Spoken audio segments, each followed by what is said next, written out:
क्या US presidential elections में Trump का जीतना भारत के लिए नुकसानदायक साबित हो सकता है? अमेरिका में ट्रंप एडमिनिस्ट्रेशन अपनी अमेरिकन फर्स्ट पॉलिसी के लिए जानी जाती है और प्रोटेक्शनिस्ट पॉलिसी के लिए जानी जाती है। वैसे तो ट्रंप के जीतने से भारत में एक पॉजिटिव माहौल है, लेकिन इस प्रोटेक्शनिस्ट पॉलिसी के चलते भारत को कुछ नुकसान भी झेलने को मिल सकते हैं। केवल चाइना और जापान पे ही इसका इंपैक्ट या यूरोप पे ही इसका इंपैक्ट देखने को नहीं मिलेगा, उस प्रोटेक्शनिस्ट पॉलिसी का एक नेगेटिव इंपैक्ट भारत पे भी देखने को मिल सकता है। और इस वीडियो के अंदर हम इन्हीं सब डायमेंशंस को डिस्कस करने की कोशिश करेंगे कि इस प्रोटेक्शनिस्ट पॉलिसी या अमेरिकन फर्स्ट पॉलिसी से भारत को क्या नुकसान हो सकता है, भारत उसको किस तरीके से काउंटर कर सकता है और कैसे इस आपदा को अवसर में बदल सकता है या फिर इसे एक अपॉर्चुनिटी की तरह भी देख सकता है थ्रू डिप्लोमेटिक एंगेजमेंट। चलिए शुरू करते हैं। सबसे पहले आपको समझने की जरूरत है कि जो शिफ्टिंग ट्रेड वॉर है, जो ट्रेड वॉर ट्रंप के आने के बाद स्टार्ट होगी, जो प्रोटेक्शनिस्ट पॉलिसीज, जो टैरिफ और नॉन टैरिफ बैरियर्स आपको अमेरिकन इंपोर्ट्स पे बढ़ते हुए दिखेंगे, उसका इंपैक्ट चाइना और जापान और यूरोप के अलावा कैसे भारत पर भी देखने को मिल सकता है। क्या चाइना और जापान के बाद भारत का नंबर है, जिसके लिए भारत को तैयार रहने की जरूरत है, और वो कैसे तैयारी की जा सकती है और वो क्या क्या थ्रेट्स हैं, उन्हें हम इस वीडियो में डिस्कस करना शुरू करते हैं।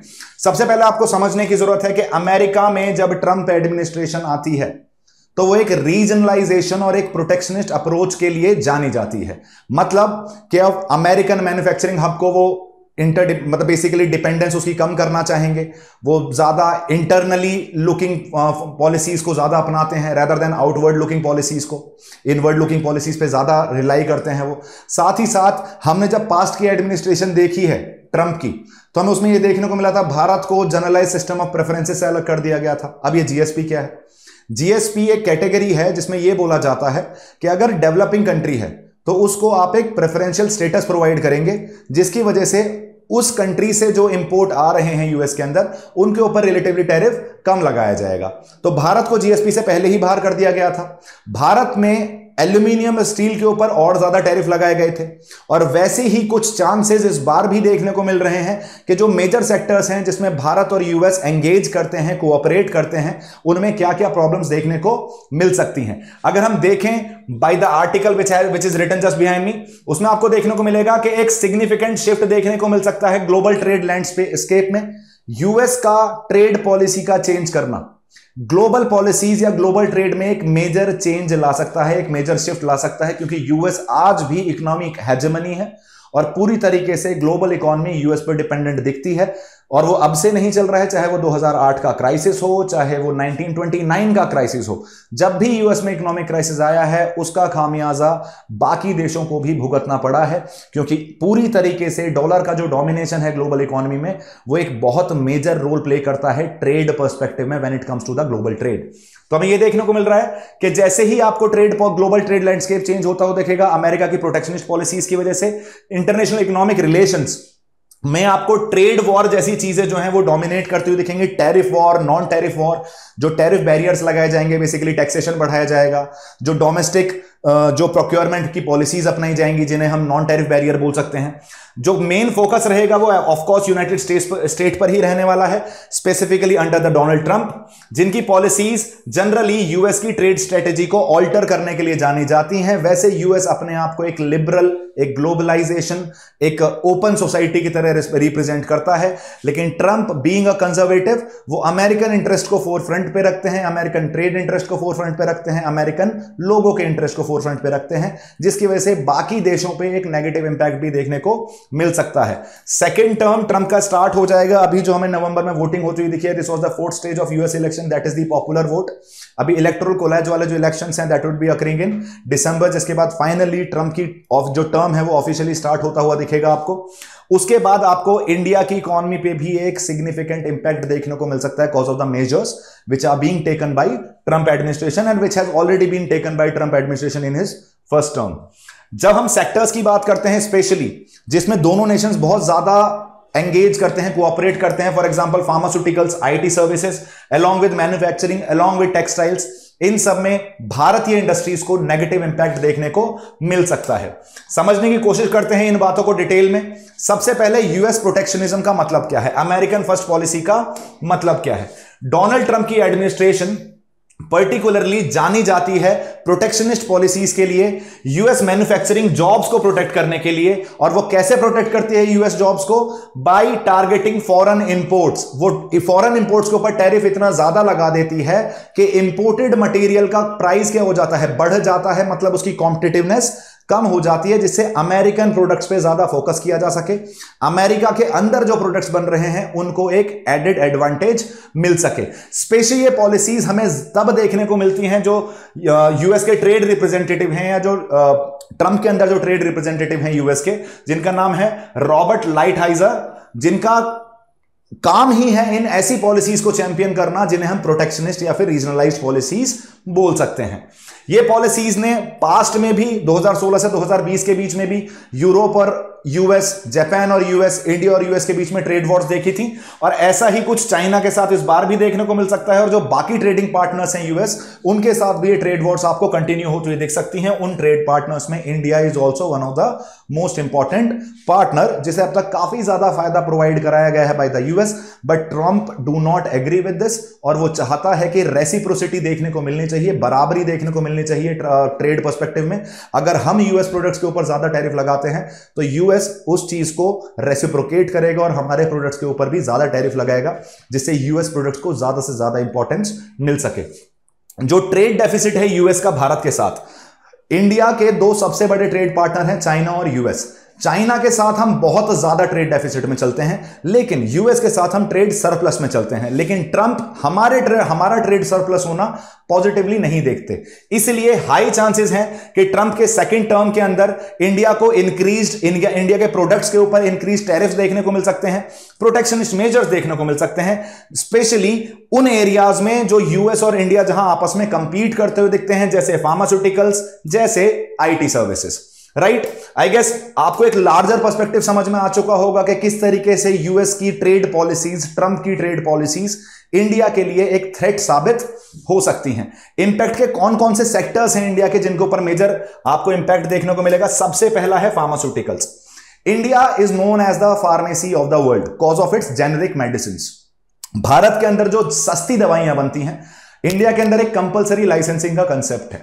इसका मतलब जनरली जब हम फार्मास्यूटिकल्स की बात करते हैं, दवाइयों की बात करते हैं, तो सबसे ज्यादा समय और पैसा जिस चीज पे चल लगता है वो है रिसर्च एंड डेवलपमेंट।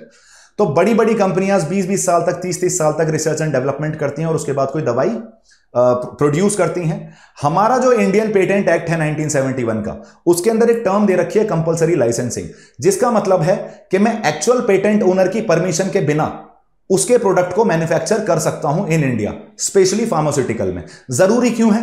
क्योंकि देश में, दुनिया में महंगी दवाइयों से ज्यादा जरूरी है लोगों की हेल्थ, उन कंपनीज के प्रॉफिट से ज्यादा जरूरी है लोगों की जान।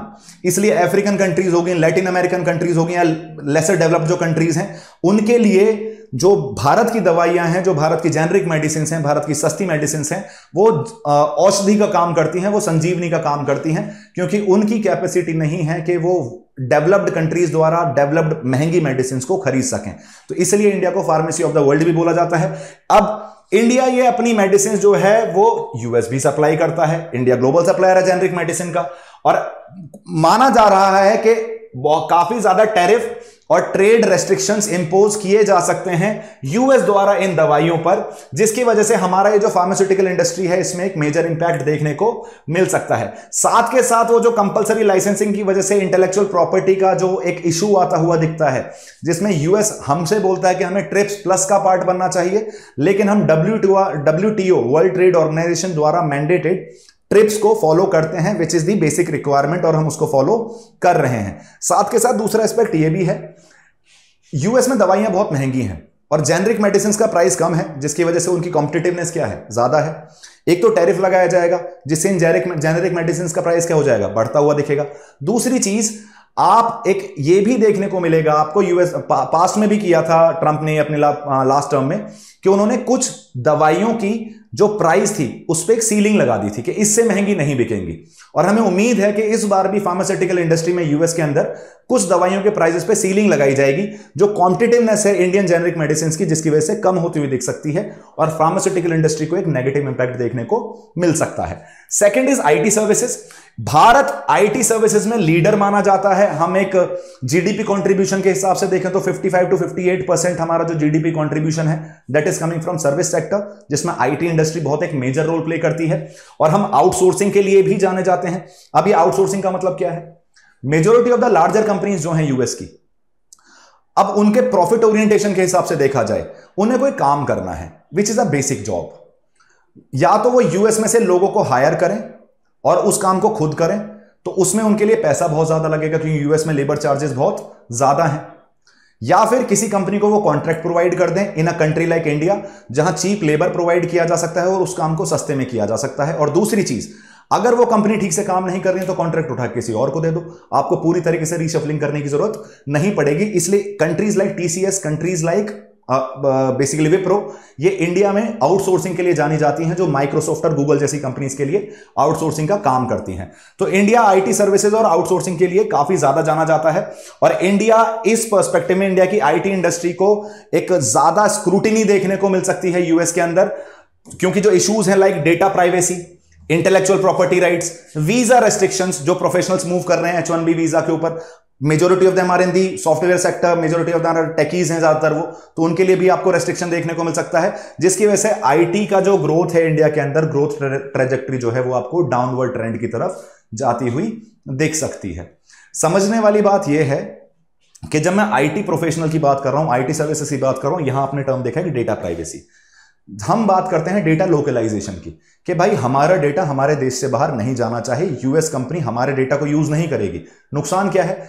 अगर मैं Amazon यूज कर रहा हूं, अगर मैं गूगल यूज कर रहा हूं, तो उसे मेरा जो कंज्यूमर हैबिट्स हैं वो पता चल गई। अगर गूगल जैसी कंपनी, Amazon जैसी कंपनी मेरे डेटा को यूएस के इंटरेस्ट में यूज करना शुरू कर दे, तो they will start understanding my market, और जो मेरी डोमेस्टिक इंडस्ट्रीज हैं वो उन लार्जर बिग नेम से कंपीट नहीं कर पाएंगी, क्योंकि वो मार्केट प्रिडिक्शन बेटर कर पाएंगे, क्योंकि वो loads of data already capture करके बैठी हैं। इसलिए हम डेटा प्राइवेसी पे ध्यान देते हैं, डेटा लोकलाइजेशन पे बात करते हैं, उस पर फोकस करते हैं, लेकिन यूएस इस चीज को नहीं मानता। यूएस डेटा लोकलाइजेशन को, हमारे आइडिया को सपोर्ट नहीं करता, तो वो भी एक एस्पेक्ट आता हुआ दिखता है। मैन्युफैक्चरिंग और एक्सपोर्ट्स का तीसरा एस्पेक्ट है हमारे पास, जैसे टेक्सटाइल इंडस्ट्री है, स्टील इंडस्ट्री है, जेम्स है, ज्वेलरी है। इंडिया हाईली माना जाता है इन सब चीजों के एक्सपोर्ट के लिए, ग्लोबल चेन्स के साथ काफी ज्यादा इंटीग्रेटेड दिखता है जब हम इस मैन्युफैक्चरिंग प्रोडक्ट्स की बात करते हैं, इन सारे एस्पेक्ट्स की, इन सारे सेक्टर्स की बात करते हैं। तो ऐसे में अगर टैरिफ इंपोज कर दिए जाते हैं इंडियन गुड्स पे इन यूएस, इन सारी मैन्युफैक्चरिंग एस्पेक्ट्स में, तो काफी हद तक देखने को मिल सकता है कि इंडियन एक्सपोर्ट्स जो हैं वो थोड़े ज्यादा एक्सपेंसिव होते हुए दिखेंगे, जिसकी वजह से उनकी कॉम्पिटिटिवनेस जो है यूएस मार्केट के अंदर वो काफी ज्यादा कम होती हुई दिख सकती है।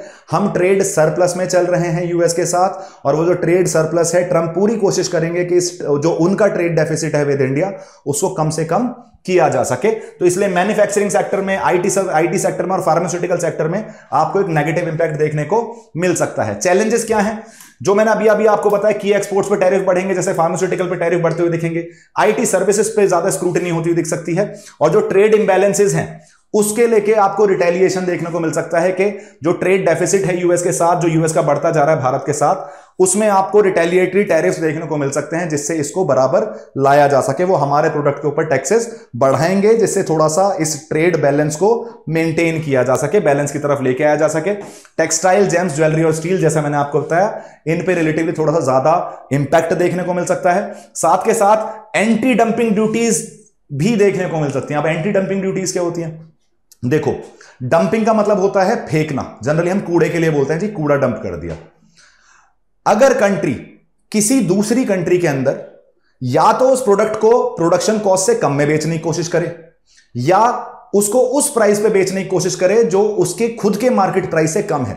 मतलब अगर किसी चीज को मैं 100 रुपए में अपने मार्केट में बेच रहा हूं और मैं दूसरे मार्केट में उसे 90 रुपए में बेचने की कोशिश करूं, तो कहीं ना कहीं सामने वाली कंट्री मेरे ऊपर एंटी डंपिंग ड्यूटी लगा सकती है, क्योंकि ये एक स्ट्रेटेजी होती है। Specially a country like China ऐसी हरकतें करता है। क्यों? क्योंकि अगर मैं किसी चीज को सस्ता बेचूंगा तो प्राइस कॉम्पिटिटिवनेस मेरी बढ़ जाएगी और मैं मार्केट को इजीली कैप्चर कर पाऊंगा। तो इंडिया के ऊपर भी आपको एंटी डंपिंग ड्यूटीज लगी हुई दिख सकती हैं, specially in aspects like pharmaceuticals, क्योंकि हमारी मेडिसिन काफी ज्यादा सस्ती हैं, और अदर एस्पेक्ट्स में भी आपको यह चीज देखने को मिल सकती है। नॉन टैरिफ बैरियर्स, जो टैक्सेशन के अलावा, इंपोर्ट ड्यूटीज या इंपोर्ट टैक्सेस के अलावा जो बैरियर्स हैं कि मैंने अमेरिकन प्रोडक्ट्स को ज्यादा प्रेफरेंस देनी शुरू कर दी, वो भी चीज होती हुई आपको दिख सकती है, जिसकी वजह से जो हमारा इंपोर्ट है, जो हमारा एक्सपोर्ट है यूएस की तरफ, उसमें एक नेगेटिव इंपैक्ट है, उसकी नेगेटिव ग्रोथ की तरफ ये कारण बन सकता है, उस तरफ हम मूव करते हुए दिख सकते हैं। इसके अलावा ग्लोबल सप्लाई चेन में डिसरप्शन देखने को मिलेगा। जब ग्लोबल सप्लाई चेन क्या होती है, जितना भी हमारा ट्रेड चल रहा है, ग्लोबल ट्रेड चल रहा है, ग्लोबलाइज्ड वर्ल्ड में जी रहे हैं हम, सारी कंट्रीज एक दूसरे से कनेक्टेड दिखती हैं। तो जब यूएस की प्रोटेक्शनिस्ट पॉलिसी आएगी तो आपको काफी हद तक ग्लोबल सप्लाई चेन जो है वो इंपैक्ट होती हुई दिख सकती हैं, जिसकी वजह से जो इंडिया का एक्सेस है रॉ मटेरियल के लिए, हम रॉ मटेरियल मंगाते हैं, दूसरी तरफ से खुद भी मैन्युफैक्चरिंग करते हैं, तो जो हमारे एक्सेसिबिलिटी है उस रॉ मटेरियल की, टेक्नोलॉजी की, वो आपको नेगेटिवली इंपैक्ट होती हुई दिख सकती है, और जो हमारा एक्सेस है इंटरनेशनल मार्केट का वो भी नेगेटिवली इंपैक्ट होता हुआ दिख सकता है। तो ना रॉ मटेरियल में भी इंपैक्ट देखने को मिलेगा, टेक्नोलॉजी में भी इंपैक्ट देखने को मिलेगा, और एक्सेस टू इंटरनेशनल मार्केट्स भी देखने को मिलेगा। एक सबसे बड़ी प्रॉब्लम यह है कि हमारी पॉलिसी और यूएस की पॉलिसी जो है वो एक दूसरे के अगेंस्ट खड़ी है। हम बात करते हैं ग्लोबल एंगेजमेंट की, कि ज्यादा से ज्यादा कंट्रीज के साथ एंगेज किया जाए well keeping our own interest in mind. US बोल रहा है कि नहीं भाई, मैं तो प्रोटेक्शनिस्ट पॉलिसी अपनाऊंगा, मैं केवल फिलहाल अपने बारे में सोचूंगा। It's been so many decades कि मैं बाकी कंट्रीज पे जबरदस्ती पैसा लुटाए जा रहा हूं। तो इसलिए आपको थोड़ा सा सिनर्जी नहीं दिखती है when it comes to the trade policies of India and trade policies of US. अगर ये ग्लोबल ट्रेड डायनेमिक शिफ्ट होते हैं तो जो न्यू सप्लाई चेन के साथ इंडिया इंटीग्रेट करने की बात करता है आपको, स्पेशली मैन्युफैक्चरिंग में, उस पर भी एक नेगेटिव इंपैक्ट देखने को मिल सकता है। हम डेमोक्रेटाइजेशन ऑफ मैन्युफैक्चरिंग की बात करते हैं, हम अपने आप को एक बेटर ऑल्टरनेटिव की तरह प्रेजेंट करने की बात करते हैं, लेकिन उसके लिए ग्लोबल इंटीग्रेशन बहुत जरूरी है, और अगर ग्लोबल सप्लाई चेन्स में कहीं दिक्कत आती है तो हमारे इस इंटीग्रेशन में भी प्रॉब्लम आ सकती है। Technological and industrial barrier, for example, अब ये प्रोटेक्शनिस्ट पॉलिसी चलेगी तो केवल ये हार्ड कोर गुड्स पे नहीं चलेगी, मतलब ये टेंजिबल गुड्स पे नहीं चलेगी, ये इंटेंजिबली भी इंपैक्ट करेगी। जैसे टेक्नोलॉजी ट्रांसफर में दिक्कत आ सकती है, उसके ऊपर रेस्ट्रिक्शंस लगते हुए दिख सकते हैं। इंटेलेक्चुअल प्रॉपर्टी राइट्स का इशू हो सकता है, जिसकी वजह से इंडिया का जो टेक्नोलॉजिकल और इंडस्ट्रियल ग्रोथ है उस पर आपको नेगेटिव इंपैक्ट देखने को मिलेगा, स्पेशली डिजिटल सर्विसेज और हाईटेक मैन्युफैक्चरिंग जो भारत में हो रही है, जिसके लिए इंडिया में टेक्नोलॉजी ट्रांसफर की जरूरत होती है। चाहे वो इमर्जिंग, क्रिटिकल इमर्जिंग टेक्नोलॉजी की बात करो, एआई की बात करो, सेमीकंडक्टर्स की बात करो, तो उसके लिए आपको कहीं ना कहीं टेक्नोलॉजी ट्रांसफर, डिफेंस की बात करो, टेक्नोलॉजी ट्रांसफर स्पेस में, डिफेंस में, इमर्जिंग टेक्नोलॉजीज में, एआई में जरूरी है। और जब आपको ये टेक्नोलॉजिकल बैरियर्स आते हुए दिखेंगे तो हमारी इंडस्ट्रियल ग्रोथ पे भी एक नेगेटिव इंपैक्ट होता हुआ दिखेगा। इंडिया की जो एक्सेस है टू कटिंग एज टेक्नोलॉजी, उसको भी हो सकता है कि उस पर भी थोड़ा सा रेस्ट्रिक्शन लगा दिया जाए, क्योंकि इंडिया आज की डेट में, भारत जो 2024 का भारत है स्पेशली, वो आज एक कॉम्पिटिटर की तरह देखा जाता है यूएस के, रेदर देन एक पार्टनर की तरह, एक कंपेनियन की तरह। इंटरनेशनल रिलेशन बहुत ही कॉम्प्लेक्स प्रोसेस है, एक बहुत ही कॉम्प्लेक्स सब्जेक्ट है। इसमें आप सिंगल डायमेंशन में चीजें नहीं सोच सकते। इसका मतलब यह नहीं है कि ट्रंप का आना हमारे लिए नुकसानदायक है, बट हाँ, ट्रेड पर्सपेक्टिव से हमारे लिए नुकसानदायक हो सकता है। बाकी ऐसे बहुत सारे एस्पेक्ट हैं जिसमें ट्रंप के आने से हमें पॉजिटिविटी देखने को मिलेगी।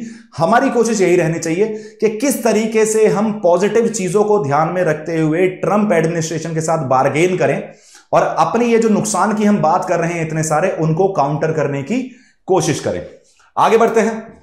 अगर अपॉर्चुनिटीज देखी जाए इंडिया में, देखो, हमसे ज्यादा फोकस रहने वाला है चाइना के ऊपर। माना जा रहा है कि चाइनीज प्रोडक्ट्स के ऊपर उन्होंने अपने कैंपेन में यह डिक्लेयर किया था कि 60% टैरिफ लगाने वाले हैं वो चाइनीज प्रोडक्ट्स पे। इसका मतलब जो कैप्चर मार्केट हो रखा है ऑलरेडी, किसने कर रखा है कैप्चर? चाइना ने कर रखा है। अब जब चाइनीज प्रोडक्ट पे टैरिफ लगाए जाएंगे तो वहां एक अपॉर्चुनिटी क्रिएट हुई। उस अपॉर्चुनिटी को कौन यूज कर सकता है? उस अपॉर्चुनिटी को भी इंडिया यूज कर सकता है। तो मैं यही स्टार्टिंग में बोल रहा था, कैसे हम इस आपदा को अवसर में बदल सकते हैं, वो भी इंडिया की पॉलिसीज और इंडिया की अप्रोच पे डिपेंड करेगा। यूएस चाइना ट्रेड वॉर की वजह से इंडिया को एक अपॉर्चुनिटी मिलेगी मार्केट कैप्चर करने की, स्पेशली उन सेक्टर्स में जहां चाइना डोमिनेट करता है, क्योंकि अब जो चाइनीज प्रोडक्ट हैं with improve tariff, with increase tariff, वो लेस कॉम्पिटिटिव हो जाएंगे, जैसे टेक्सटाइल में, फार्मास्यूटिकल्स में और इलेक्ट्रॉनिक्स में। और ऑलरेडी हम इसमें अपना स्पेस बनाने की कोशिश कर रहे हैं यूएस मार्केट में, specially pharmaceuticals and textile sector के अंदर। दूसरी चीज, इंडिया अपने आप को एक ऑल्टरनेटिव सोर्स की तरह पोजीशन कर सकता है कि अगर आपको अपनी मैन्युफैक्चरिंग चाइना से उठा के कहीं और शिफ्ट करनी है, तो we are the person, we have the skilled labour, we have good labour laws, हमारे यहां रिलेटिवली चीपर लेबर भी मिल जाता है, that too with good skills. तो हम चाइना की जगह एक बेटर ऑल्टरनेटिव प्रोवाइड कर सकते हैं और डेमोक्रेटाइजेशन ऑफ मैन्युफैक्चरिंग में भी हेल्प कर सकते हैं, क्योंकि टू मच डिपेंडेंस चाइना की तरफ देखने को मिलती है when it comes to manufacturing. Almost 31% of the total manufacturing occurring in this world is occurring in China, right. तो मैन्युफैक्चरिंग और सर्विसेज के लिए हम एक ऑल्टरनेटिव की तरह देख सकते हैं, specially global companies supply chains के लिए, मैन्युफैक्चरिंग के लिए जो दूसरी जगह ढूंढ रही हैं, उसके लिए इंडिया अपने आप को एक वायबल ऑप्शन की तरह प्रेजेंट कर सकता है। साथ के साथ हमें फोकस करना चाहिए कि अपनी डोमेस्टिक इंडस्ट्रीज को प्रमोट करें, जिससे, और जो ट्रेड एग्रीमेंट्स हमारे यूएस के साथ चल रहे हैं उनको लेवरेज करें, जिससे जो प्रोटेक्शनिस्ट पॉलिसीज आ रही हैं यूएस की, इनको मिटिगेट या इनको काउंटर किया जा सके। हमें खुद की इंटरनल कैपेसिटी भी इंप्रूव करनी पड़ेगी, तभी हम अपने आप को एक बेटर ऑल्टरनेटिव और एक अच्छे ऑल्टरनेटिव की तरह प्रेजेंट कर पाएंगे when it comes to counter China. Approach क्या रहनी चाहिए? देखो, सबसे पहली अप्रोच है डाइवर्सिफिकेशन। आप किसी सिंगल या 2, 3, 4 ट्रेड पार्टनर पर रिलाई नहीं करोगे, ज्यादा से ज्यादा कंट्रीज के साथ अपना ट्रेड इंप्रूव करने की कोशिश करोगे। जितना ज्यादा कंट्रीज के साथ आप ट्रेड डिपेंडेंट रहोगे, उतना ज्यादा डेमोक्रेटाइज ट्रेड रहेगा।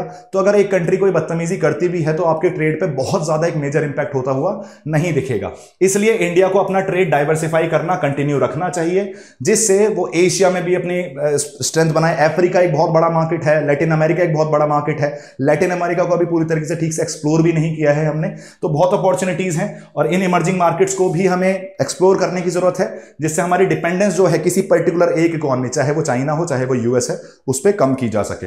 दूसरी चीज, हम WTO के एक रेस्पेक्टेड मेंबर हैं और हम चाहते हैं कि एक एक्टिव रोल हम प्ले करते रहें उसको रिफॉर्म करने में, जिससे जो सिचुएशन चेंज हो रही है ग्लोबल ट्रेड के अंदर, तो अगर WTO अपने आप को बदलते समय के साथ नहीं बदलेगा तो शायद वो सस्टेन नहीं कर पाएगा। और अगर WTO सस्टेन नहीं कर पाएगा तो ग्लोबल ट्रेड में रूल बेस्ड ऑर्डर मेंटेन करना बहुत डिफिकल्ट हो जाएगा।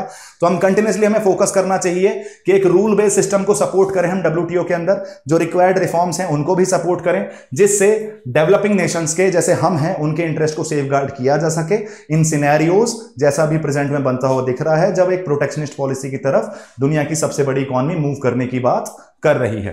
डिप्लोमेटिक एंगेजमेंट, मैंने आपसे बोला बहुत सारे एस्पेक्ट्स हैं जिसमें हम एंगेज कर सकते हैं। हम जियोपॉलिटिकली एक दूसरे के साथ खड़े हुए दिखते हैं, इंडो पैसिफिक स्ट्रेटेजी में एक दूसरे के साथ खड़े हुए दिखते हैं। माइक वॉल्ट्स जो यूएस के नए NSA बने हैं, वो इंडिया और यूएस के स्ट्रेटेजिक एंगेजमेंट की बात करते हैं, तो हमारे पास बार्गेनिंग कैपेसिटी भी बहुत ज्यादा है। तो इस डिप्लोमेटिक एंगेजमेंट के थ्रू हम कहीं ना कहीं इन जो जियोपॉलिटिकल एस्पेक्ट्स हैं हमारे, जो सिमिलर हैं, जो हमारी कैपेसिटी है, जहां हम एडवांटेज में हैं, उनको लेवरेज कर सकते हैं, किस तरीके से जो प्रोटेक्शनिस्ट पॉलिसीज हमें नुकसान पहुंचाने वाली हैं उनको काउंटर किया जा सके। दूसरा, डोमेस्टिक कॉम्पिटिटिवनेस भी बढ़ानी है हमें। कैसे बढ़ानी है? अपनी मैन्युफैक्चरिंग कैपेबिलिटीज को बूस्ट करना है, अपने लेबर स्टैंडर्ड्स को इंप्रूव करना है, और साथ के साथ जो हमारे की एक्सपोर्ट सेक्टर्स हैं उनकी कॉम्पिटिटिवनेस को इंप्रूव करना है।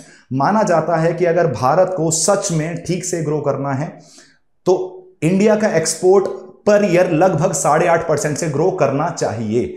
अगर हमारा एक्सपोर्ट्स 8.5% से ग्रो नहीं कर रहा है तो हम अपने पोटेंशियल पे कभी रीच कर ही नहीं पाएंगे, और उसके लिए हमें अपनी एक्सपोर्ट कॉम्पिटिटिवनेस को बढ़ाना पड़ेगा। और उसके लिए हमें की सेक्टर्स जिनमें हम जनरली एक्सपोर्ट रिलायंट दिखते हैं, जहां हम बहुत ज्यादा एक्सपोर्ट करते हैं, उनको कॉम्पिटिटिव बनाने की जरूरत है। अगर कंक्लूजन देखा जाए, वही सारी बातें हैं। रिसर्जेंस जो है प्रोटेक्शनिस्ट पॉलिसीज की, उसको हम काउंटर करने के लिए जरूरत है कि हम दोनों चैलेंजेस को भी ध्यान रखें और अपॉर्चुनिटीज का भी ध्यान रखें, राइट। इंडिया को हाइटन ट्रेड बैरियर्स देखने को मिल सकते हैं, लेकिन एक अपॉर्चुनिटी भी है जो चाइना की वजह से, चाइना के इंप्रूव टैरिफ की वजह से एक वॉइड बनता हुआ दिखेगा यूएस में। उसको काउंटर करने के लिए उसको काउंटर किया जा सकता है, अपने प्रॉब्लम्स को काउंटर किया जा सकता है बाय यूटिलाइजिंग दैट वॉइड। वो जो जगह खाली हुई है ना चाइनीज टैरिफ की वजह से, उसको भारत यूटिलाइज कर सकता है। तो ये केवल प्रॉब्लम की बात नहीं, हमें अपॉर्चुनिटीज भी दिख रही हैं ट्रेड बैरियर्स के साथ साथ भी। साथ के साथ अपना खुद को स्ट्रेंथन करने में काम करना है, अपनी मैन्युफैक्चरिंग कैपेसिटी को इंप्रूव करना है, अपने लेबर स्टैंडर्ड्स को इंप्रूव करना है, डिप्लोमेटिक एंगेजमेंट के थ्रू जो हमारे एस्पेक्ट्स हैं उनको लेवरेज करने की कोशिश करनी है जिससे कम से कम नुकसान हो सके और हम इस इंडिया यूएस स्ट्रेटेजिक रिलेशनशिप को एक नए लेवल पर लेकर जा सकें जहां भारत का भी फायदा हो और यूएस का भी फायदा हो और दुनिया का भी फायदा होता हुआ दिखे। इन सब बातों को ध्यान में रखते हुए आपको अब तक समझ में आ चुका होगा कि क्या प्रॉब्लम्स हैं और क्या अपॉर्चुनिटीज हैं इंडिया के सामने। इन सब चीजों को ध्यान में रख के क्वेश्चन अटेम्प्ट करने की कोशिश कीजिए। Examine the potential impacts of US protectionist trade policies particularly under Donald Trump's second term on India's economy. In this context, analyze the challenges and opportunities for India in key sectors like pharmaceuticals, IT services, and manufacturing. What should be the India's strategic approach to manage these trade dynamics while preserving its growth? अगर आपने ध्यान से ये मेरा video देखा है तो आप डेफिनेटली बहुत अच्छा आंसर लिख सकते हैं, बहुत अच्छे से अटेम्प्ट कर पाएंगे इस आंसर को। ऐसे ही इंफॉर्मेटिव वीडियोस के लिए जुड़े रहिए हमारे चैनल चहल एकेडमी के साथ। Subscribe to our YouTube channel. Thank you so much guys and have a good day.